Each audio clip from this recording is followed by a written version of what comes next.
share and subscribe. Engineer Mufti Atif. Bahlol जो एक बड़े मजजूब गुजरे हैं रहीमहुल्लाह ताला, हजरत बहलोल, एक दिन वो बाजार में बैठे थे गुमसुम। किसी ने कहा, मियाँ जी क्या कर रहे हो? मियाँ जी क्या कर रहे हो? कहा, अल्लाह और बंदों की सुलह करा रहा हूँ। अल्लाह और बंदों की सुलह करा रहा हूँ। कहा, फिर मसला क्या है? कहा, अल्लाह तो मानते हैं, ये बंदे नहीं मानते।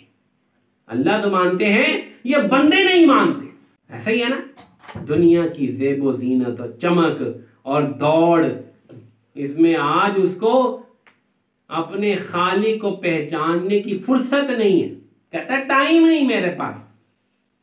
फिर चंद दिन बाद वही हजरत बहलोल कब्रिस्तान में बैठे हैं। अब फिर गुमसुम में परेशान है।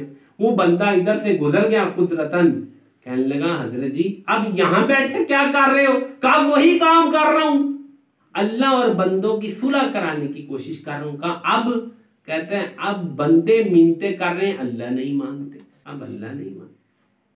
तो देखो मेरे दोस्तों, ये जिंदगी अल्लाह को राजी करने के लिए जन्नत की सबसे बड़ी नेमत अल्लाह की रजा, और उस रजा के ऊपर मुरत्तब होने वाला अल्लाह का दीदार, और हशर की बड़ी अजीम तरीन कामयाबी अल्लाह की खाक साक की तजल्ली को सजदा करना।